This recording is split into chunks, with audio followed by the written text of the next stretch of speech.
Hey everyone, it's Carter here, and thank you so much for tuning in to Coaster Explorers. As we are starting the new year, I thought it'd be a great time to share with you guys my top 15 favorite roller coasters of all time. This list includes only operational roller coasters, and I will make an extra note of that at the end, because if I was including defunct roller coasters, there would be a slight change in this list. As of the time that I am recording this video, I have currently ridden 227 different roller coasters.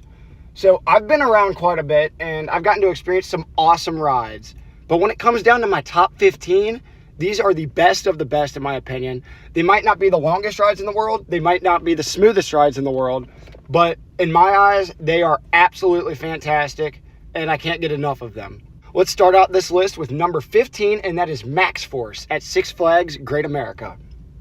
This is about as big of an adrenaline rush as you can get on a roller coaster. 0 to 78 in 1.8 seconds is a crazy sensation that is just unnatural to the human body.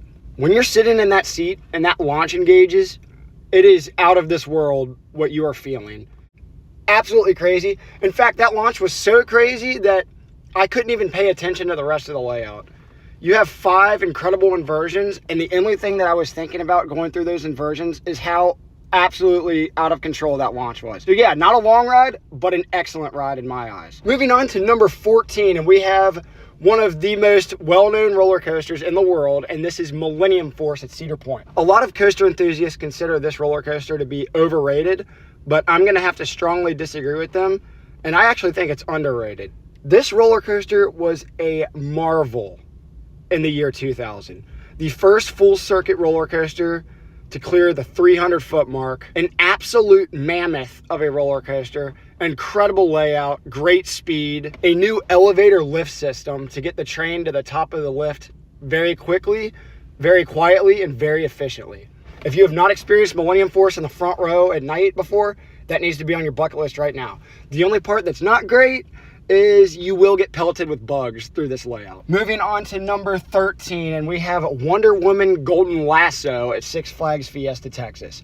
This is a very short ride, but it doesn't get much more intense than this. This roller coaster is just out of this world. The sensations that you feel and the G-forces are almost bone crushing. There are a couple moments of negative G's that you feel like you're just gonna get catapulted into outer space. It is unnatural how unhinged this roller coaster is. It is absolutely crazy. Moving on to number 12, and we have a very similar ride to Wonder Woman because it is a mirror image. This is RailBlazer at California's Great America. I almost paired these two together because they're literally mirror images, but when I really came to think of it, I do prefer RailBlazer. It has rock work. I like the paint scheme more. There's some theming on the trains. I will say this one is a lot more uncomfortable. It's really shaky. This is easily the shakiest roller coaster on this list. I had so much fun on this ride. I could not believe how out of control this ride was. And I actually rode this one before Wonder Woman, and it really just set my expectations in a different area of what roller coasters are capable of. Moving on to number 11, and we have Sky Rush at Hershey Park. And I've always been a really big fan of this ride. The lap bars never really bothered me that much. I must mention that I have not ridden this with the new restraints, but I'm sure it's awesome. But with the old ones, oh, it's so good. That drop is one of my favorite drops in the world. I'd probably put it at the number 2 spot, even ahead of the Giga coasters. This drop is so intense. You get ejected out of your seat on the way down. The cable lift is even fun. I mean, you fly up that lift hill and it almost feels like a launch. Then the rest of the layout is just crazy because a hypercoaster should not be crammed into that small of a space. Now we are in our top 10, and at the number 10 spot, we have what I think is the best wooden roller coaster in the world, and this is the Voyage. A lot of coaster enthusiasts would have the Voyage up higher on this list, but this is where I rank it. This is a perfect wooden roller coaster. You really could not ask for any more than this. There's like 3 different sections, and each one gets better than the last. The first section is just crazy airtime. The second section reminds me of Mystic Timbers, how you're just getting thrown back and forth in the woods. And then the third section is a downhill race to the finish line. And you are just picking up so much speed, and it just shouldn't exist. It's crazy, and Holiday World takes so much care of this ride, and kudos to them for that. At the number 9 spot, we have most people's favorite B&M ever made, and I would have to agree with that, and that is Fury 325 at Carowinds.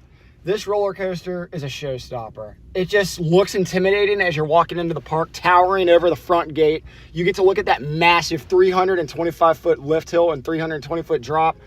You get to see the train blasting by you at 95 miles an hour, just showing off its speed, crazy transitions. It is so good, and it really shows what B&M is capable of if given the opportunity. It is a perfect roller coaster in my mind. At the number 8 spot, we have Accelerator at Knott's Berry Farm. This is a bit of a wild card in my list, but I rank my roller coasters based on how much fun I'm having on them and not on stats or anything. And this ride was just pure joy. When I went to Knott's in July of 2024, I just lapped this thing over and over. I visited this park in April of 2023, and this roller coaster was closed due to its extended closure. I just had to stare at it. So when I finally got to go ride it, I took every advantage I could of just lapping this thing over and over, and I could not get that smile off of my face. At the number 7 spot, we have Airy Force One at Fun Spot Atlanta. This roller coaster should not be here. It just should not. We rode this before we went to Six Flags over Georgia, so I had a bit of a sour taste in my mouth after I got off of Twisted Cyclone, and I don't think that's fair for the ride, because just 30 minutes down the road, you have Airy Force One, which is a world-class roller coaster, and then you have a mid to low tier RMC at Six Flags over Georgia. So I kind of wish I rode Twisted Cyclone first, because Airy Force One is immaculate. It's intense. It has ridiculous pacing, and it's just hilarious to me that this is at this park. Here's where my list might start to have some controversy if it hasn't already. Just missing the top 5 in the number 6 spot is Steel Vengeance at Cedar Point. I know, it's awesome. Yes, it's my number 6 roller coaster out of 227. I am fully aware of how awesome this ride is. I just don't think it's number 1 worthy for me or top 5 worthy. This roller coaster is fantastic. You have a 90-degree hyper coaster drop on an RMC with a crazy complete layout. There's really nothing more you could ask for. I just have a couple roller coasters above it because I tend to have more fun on those. This is not me saying that this roller coaster is underwhelming at all or anything like that. I just don't see number 1 status. But it's amazing. It is a 10 out of 10 roller coaster. There's really nothing else you could ask for. Steel Vengeance is a perfect layout. In the number 5 spot, right down the pathway from Steel Vengeance, we have Maverick at Cedar Point. And yes, I do think that Maverick is better. That being said, I am a really big fan of launches, and Steel Vengeance does not have a launch. Maverick has 2.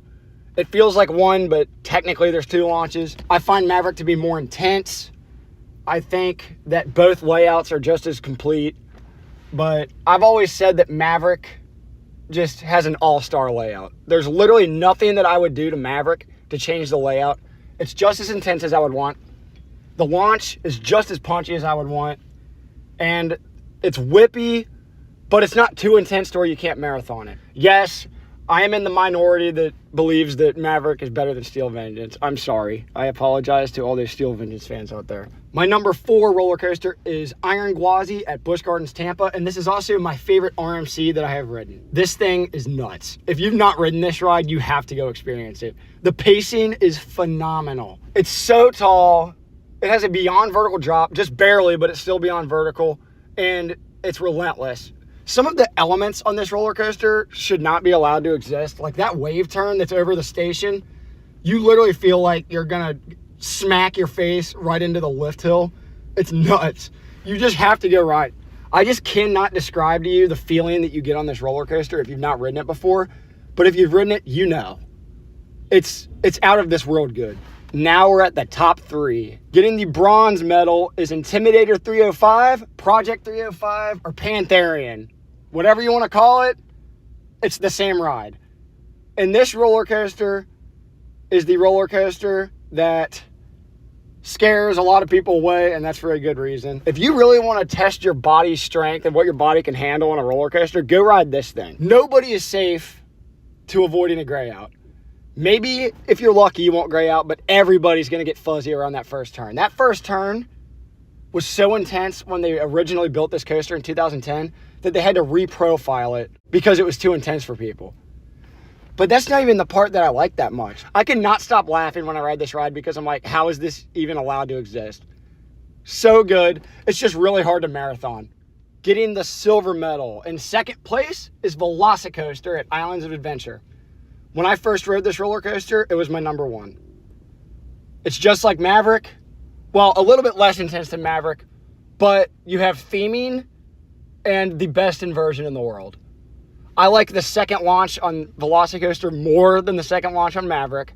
This has better restraints, my favorite restraints of all time. The theming is impeccable, and it interacts with the people on the midway. You go over the lagoon. This roller coaster, guys, I had such high expectations going into this ride, and it met those expectations. I didn't even think that was possible. This roller coaster I could ride all day, but the lines prevented me from doing that, so I only got 2 rides. So hopefully I can get back this year in 2025 and go ride this thing more, because it deserves some more rides from me. That thing is phenomenal. Congratulations to Islands of Adventure. You guys have a winner on your hand. Before I get to the number 1 roller coaster, I want to give an honorable mention to Top Thrill Dragster at Cedar Point. You would have a place on this list, but you're defunct, so I don't feel like it's necessary. Last time I rode this was early August of 2021, right before the accident. And I missed this ride so much, guys. That's part of the reason I like Accelerator so much, because it reminds me of Dragster. This thing always had me so excited to go to Cedar Point to ride. I missed that launch. I'm never going to get to feel it again. I went to Cedar Point to ride Top Thrill 2 literally the day after it was operating for the last time. So when I was there, that was the first day it was closed, and it never opened since. So hopefully it'll open again next year. But I'm not keeping my hopes up because I don't want to be let down again. So rest in peace, Top Thrill Dragster. You'll be missed. All right, now for my number 1 roller coaster, and this is X2 at Six Flags Magic Mountain. This is a real shocker to me because I am not a fan of those S&S 40 free spins. They make me really dizzy, and I just don't feel super great when I get off of them. So when I was going to ride X2, I was pretty nervous that was going to happen to me on this. This was the biggest surprise of my entire life. I could not stop laughing on this layout. I had no idea what was going on, and I studied the layout before. I was so terrified going up that lift hill, you have no idea. I was sweating, white-knuckled, holding on to those restraints, and I was like, I just have to experience this ride. And it was great. I rode the very back row at night, and let me just tell you, that drop in the back row is the best drop I've ever ridden in my entire life. I mentioned Skyrush was my number 2 favorite drop. This is the best drop. That drop is mental. You feel sensations in your body that feel like you're dying. It is crazy. Now, I will say this ride is rough. There's one part in particular, the very end, after that outside Raven turn, it's pretty brutal at the bottom of that. It's really uncomfortable, and I was laughing so hard because Nolan was on the outside seat, and he was like, oh, when we were going into the break. I was laughing so hard. And the fireball is nuts. I have backlot stunt coaster at my home park, Kings Island, and I thought that fire was huge. No, that fire is a joke. X2's fire shoots at you, and it's way bigger. You have to go experience this ride. With Six Flags taking out all these roller coasters, I don't know what's going to happen with X2 in the future, but if you've not ridden it, this needs to be at the top of your priority list. Just go experience it. It's the only one of its kind in the United States. Well, really, it's the only one of its kind in general, because this is the only Aero 4th Dimension coaster. Talk about the shocker of the lifetime for me. I was not expecting to like this ride, and it ended up at my number 1 spot. Well, guys, I really hope you enjoyed this video. I want to hear what your top 15s are. Make sure to leave them in the comments, and I want to read them. Thank you so much for watching this video. Thank you for supporting Coaster Explorers, and we'll see you in the next video. Thanks for watching.